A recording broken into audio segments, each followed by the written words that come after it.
left the last time that we were talking about things, we were talking about the end of chapter 13, dealing with the various issues there. I just want to highlight one thing before we go into the next bit of material, and that is the temple. The temple is a very important thing to understand. There are, of course, commentators and scholars and whatnot who do not believe that there's any need, any requirement for the temple to ever be rebuilt, for things to come to pass in the Bible. But I think from the text that we have cited up here on the slide, and just from the things that we've been saying about the Antichrist, it's quite clear that a temple is absolutely necessary.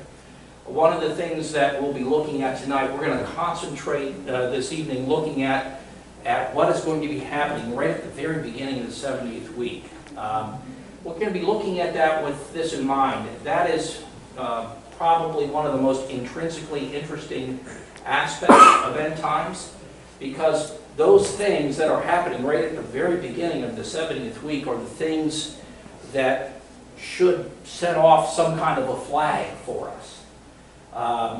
If we are in the time in history when this is coming to pass, when this will be fulfilled, those initiating events, if we can call them that, should set off some things that are discernible, that show us in some sense that some progress is being made along those lines.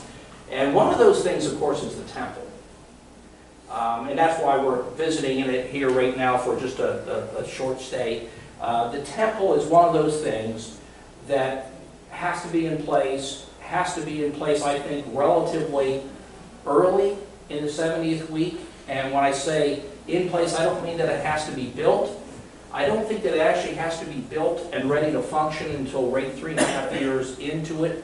Because if you recall, that's when the Antichrist goes into the temple and stops everything that was supposed to go on there, and instead this idol, this image of himself, gets put there by the false prophet, and then the whole 666 and the mark of the beast ensues thereafter. So the temple has got to be in place at least by 3.5 years into it. Now there are certain rules concerning the temple in the Old Testament that just require a certain cautiousness, a certain carefulness when it comes to its construction. It's not something, if we wanted to build a building right, we could call up a pole building manufacturer, probably have a building up in 3 months, right? You'd have a roof, you'd have a floor, you'd have your utilities there, you probably could be functioning in that amount of time. The temple is not like that. There's rules and regulations in the Bible itself about how to build it, how to handle even the stones, things of that nature. So it's not going to be something that gets done overnight. And that's why I say, if it's going to be done minimally, right, there's no reason to think it won't be done even sooner, but it definitely has to be done 3.5 years into the 70th week. And it takes some time to get it together. What does that say about when it could be expected that people in that time in history would see it starting to come to pass? Probably right before the 70th week. Are we seeing those kinds of things? And we mentioned these things a few times throughout this study so far. Yes, we are. Israel is actually making preparations. Things are being gathered. Things are being prepped. Things are being put together. And the preparations seem to be made in this line that very quickly, if the opportunity comes to start construction, they're ready to go. They're ready to go and have things in place in short order as doing something like this can be done. So that's an interesting thing. Has to have some impact, has to have some sign, I should say that way, some signal at the beginning of the 70th week. And do we have some signal along this line? Well, I think that we probably do in the preparations that have been made. And there's been a couple of archaeological studies over the last 15, 20 years that I think have been interesting as well. that it more or less demonstrated, if they're to be believed, I think that they put forth a really good case. I mean, I'm virtually convinced of it, but there's a few things that would be nice to have a little bit more evidence concerning, but it appears that the actual location of the temple is not up where the Muslim shrines are, not up on the actual platform that they call the Temple of the Mount, where the Al-Aqsa Mosque is, or the Temple of, or the Dome of the Rock. Both of those very holy Muslim shrines are right up on top of what they call the Temple Mount. And, you know, the thought was, how in the world can you ever put a temple up there when two of the most holy shrines in all of Islam are sitting up there? But if they're sitting up there and it's not the actual site, historically, where the temple belongs, see, I mean, that just opens up everything, right? I mean, things can progress really quickly. So if these kinds of developments that we're seeing happening right now or anything that gives us any kind of a signal, I think the signal that they're giving is that we could be very close to the time that we're speaking of. So that's it with that. We'll move into some new material. We're going to be looking at now that we've talked about the temple a little bit, some other things that play into the beginning of the 70th week. Now, one of those things, and the thing that we'll be talking about first, deals with some prophecy in the book of Ezekiel that is a lot of different opinions about it, a lot of discussion and debate concerning how to interpret them, and that's Ezekiel chapter 38 and Ezekiel chapter 39. These two chapters, these are the chapters that deal with Gog and Magog and Rosh and Meshach and Tubal and all that goes with that, this army coming into Israel at the end of time and you know, ends up being destroyed by the grace of God and ends up producing a bounty of firewood for the Israelites for 7 years. So this is those chapters. If you know, if just mentioning the numbers don't jog your memory, maybe the description will. But this area of prophecy is a very difficult one because it's a kind of thing that's kind of hard to place. Tonight, I'd like to place it for us in the scheme of things because I think it's possible to do so with a high degree of confidence. So we're going to look at that for a little bit here. Now, Ezekiel 38 talks about an alliance. It deals with people from the north. In fact, it says that Gog and Magog, Gog of Magog really is probably the way it should be pronounced or translated to be accurate. Rosh, some translations will say Rosh, treating it like it's a designation for a people. The word really means chief. So in a lot of translations, Rosh is not there, but chief prince will be there. The word prince is there. So Rosh, Meshach, Tubal, Beth Togarmah, where are these places? Well, if you go back, you know, into early Genesis to the nations, you'll get some kind of an understanding of what happened, particularly after Noah and the flood and the ark, and how the human race developed from those 8 people. And some names are mentioned, and some of these that are in this particular chapter, these chapters in Ezekiel, are mentioned there. But here's the problem with it, is that linguistically, it's very difficult to really say that we can trace through the various kinds of languages that we find in the history of the places that are talked about here. Now, when I say that, I mean talking about ancient languages, Assyrian, talking about ancient Proto-Persian. We're talking about Proto-Turkic. I mean, so we're getting way back in time to very early demonstrations and manifestations of language groups, and it's very difficult with the state of evidence that we have and the state of knowledge that we have in these kinds of areas, very difficult to say with absolute definitiveness what's being talked about in this chapter. We're not sure we have the people down. We're not sure that we're pointing them to the right place. We're not sure that we understand the connections between one and another, all of those kinds of things. Now, some of the people that are mentioned are relatively, straightforward. We know who Put is. We know who Cush are, that kind of thing. But as far as the folks that lead the charge, so to speak, in this particular alliance, those that we're not sure of those at all. But here's the thing that we are sure of. Right? It always pays to have something in the midst of uncertainty. It's always nice to have some really solid ground to stand on and say, okay, well, here's my best guess, right? There's something that we do have that's absolutely certain in this description, and that's the location. It says that these people are from the north, right? The north. Now, what does it mean by north? Well, if you look at the city of Jerusalem, and what have we said about end times prophecy almost from the first day that we started this study way back in the end of June, it's all about the Jews and Jerusalem, right? That's what matters when it comes to eschatology for understanding what it's talking about, what it's connecting to ultimately. That's what matters, the Jews and Jerusalem. So if you go to Jerusalem and you get out a map and you look at what the meridian is that goes through Jerusalem, it'll be the 35th meridian, 35 degrees east, is the meridian that goes through Jerusalem. Now, if you follow that north, south doesn't matter because, that's not the direction that's indicated in the text. It talks about they're from the uttermost part of the north, these people that we're not so certain about who they are, where they're coming from. But we know this, they're coming from the north. You go to the north of Jerusalem along that 35th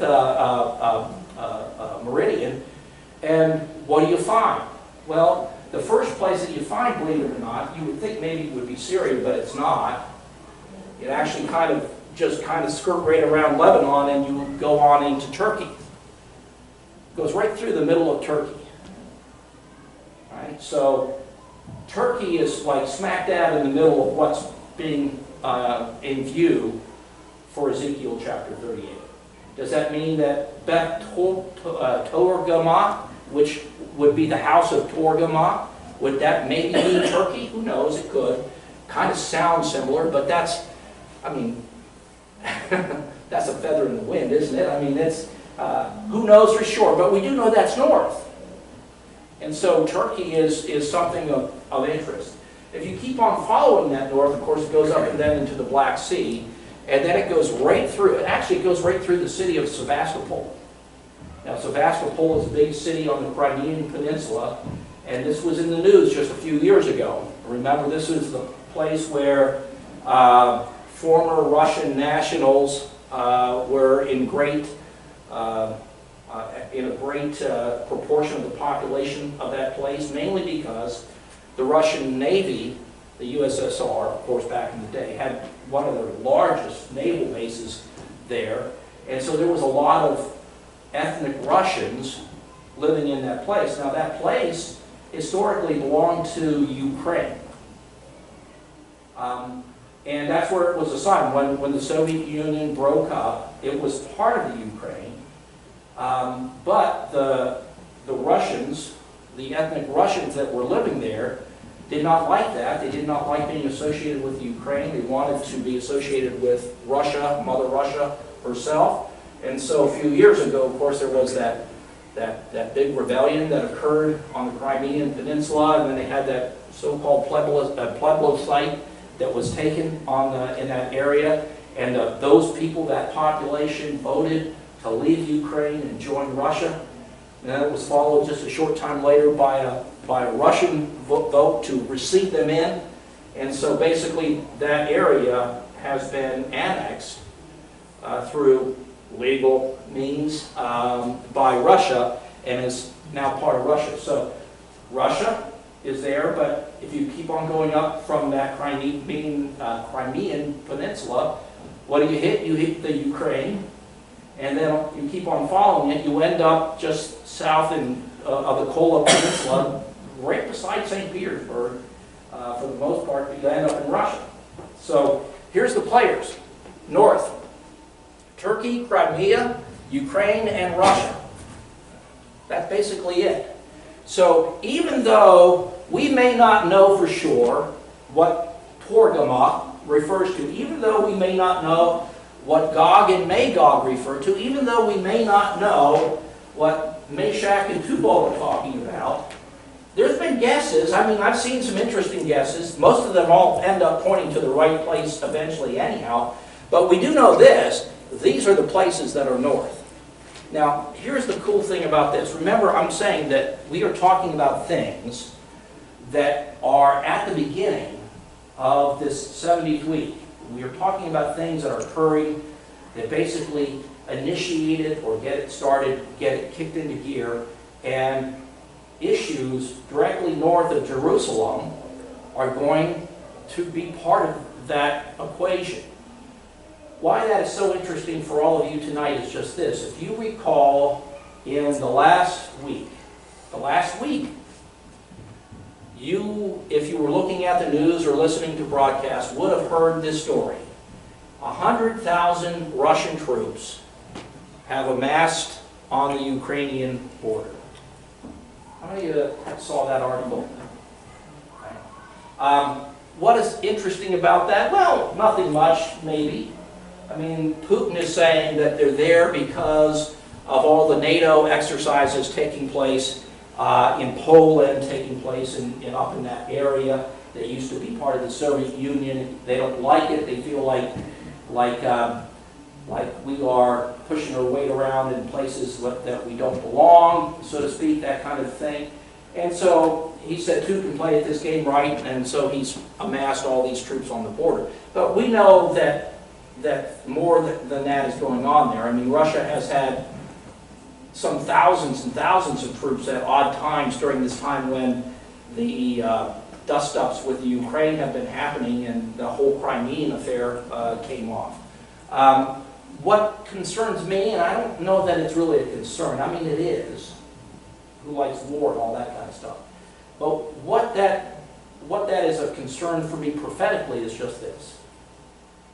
If these people in the north, what is talked about here in Ezekiel 38, are coming from this area, Turkey, Crimea, Ukraine, and Russia, I mean, that's ground zero for what's going on, what's causing the stir right now. And here is the plausibility of a scenario that could happen. Russia, that 100,000 troops that they have there amassed at the border, easily could subject Ukraine and then make a play toward the Middle East. The Russians have a lot of troops in Syria. They have military assets in Syria. They have military bases in Syria. They have actually, over the last couple of years, gotten into something that NATO partners don't like, but Turkey thumbs their nose at their NATO partners. They have been buying Russian military equipment. The other NATO countries don't like that at all because they feel like Turkey being a NATO member should get their weaponry and keep their military alliances for materials and whatnot confined to NATO allies and those that get along with NATO allies. Instead, they've been going to Russia, and it's caused some problems between Turkey and America, amongst others. I'm saying all of that to say this, is that right now, in this very moment, just particularly in the last couple of weeks, it seems like things are stirring in this area that could produce in very short order Ezekiel 38. What would an Ezekiel 38 scenario be like? Well, Turkey and Russia, Ukraine, there's a lot of Russians in Ukraine waiting for Russia to come and take over. They could make a move south into the Middle East and calling for their allies that they have in the south, Sudan and Libya. We could have Ezekiel 38 happening in short order. Now, I'm not saying it's about to happen, but I'm saying the stirrings that are happening now could end up moving this way. Why is that interesting? Well, we really haven't had another time in history where that's been the case. You know, think about the uniqueness of that expression.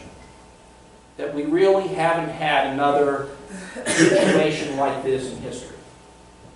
I mean, there's been a lot of history going on, but we haven't had the pieces come together right now, in this very moment, the way they are in this particular instant, to produce Ezekiel 38. But we are seeing the possibilities of it right now before our very eyes. May it happen tomorrow? Who knows? Maybe it could. Will it not happen at all? And 6 months later we'll be saying, "Oh well, that looked pretty good. I guess it wasn't so." Possibly so. But it's just interesting, it seems to me, if nothing else, that right before our very eyes we're seeing things coming together in world affairs in this part of the world that could lead, for the first time in all of history, to the actual fulfillment of an ancient prophecy. I find that interesting. Hopefully you find it interesting as well. Now, when is this going to happen as far as relating this whole thing with this alliance? When is this going to happen in relation to the 70th week? Throughout most of my adult life as a Christian, I have been this way and that way. One period of time, I'm leaning toward it being something that's at the beginning of the 70th week. And then, other thoughts will come in, other readings will come in, other things will come upon in studying this thing or that thing and make me think, oh, it has to be for some other reason. And I've really never, until very recently, ever found in the text something that kind of made me have to make up my mind and choose one or the other. Until recently. And in looking at this subject matter recently, I realized that there are a few points within the text of both Ezekiel 38 and Ezekiel 39 that I think take us to the place where necessity comes out. It has to be interpreted a certain way or it won't fit in other places of prophetic scripture. I hope that makes sense to you. Let me explain what I'm talking about. For instance, is this invasion spelled out in Ezekiel 38 for the beginning of the 70th week, or is it for the end? It has to be not the end. Why does it have to be not the end?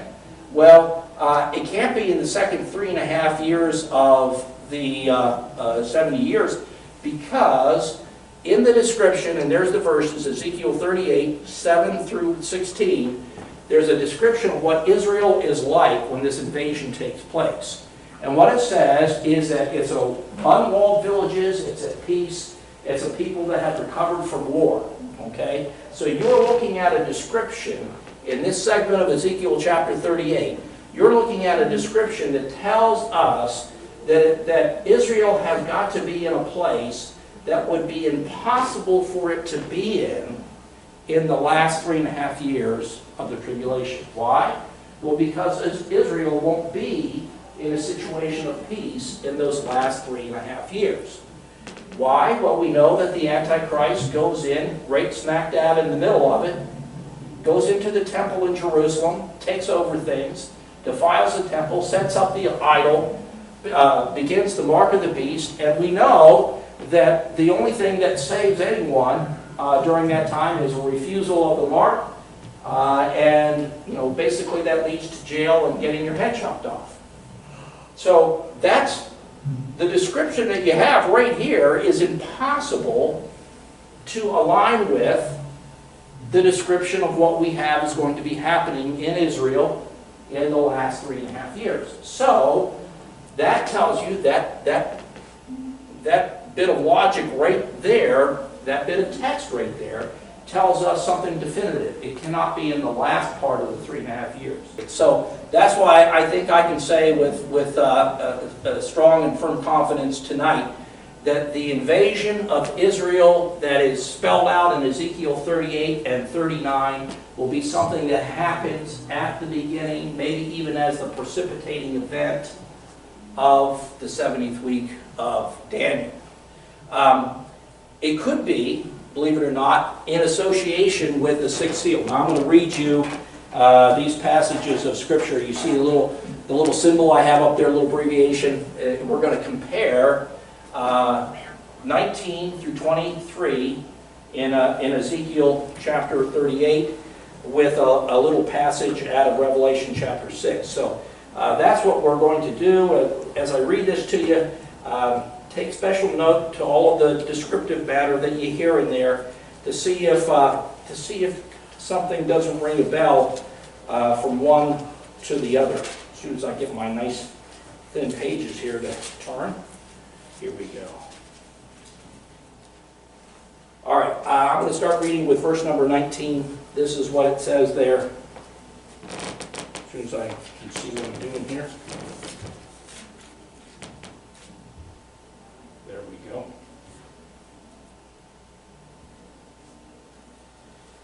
In my zeal and fiery wrath, I declare that at that time there shall be a great earthquake in the land of Israel. The fish in the sea and the birds in the sky, the beast of the field, every creature that moves of the field or along the ground, and all the people of on the face of the earth will tremble at my presence.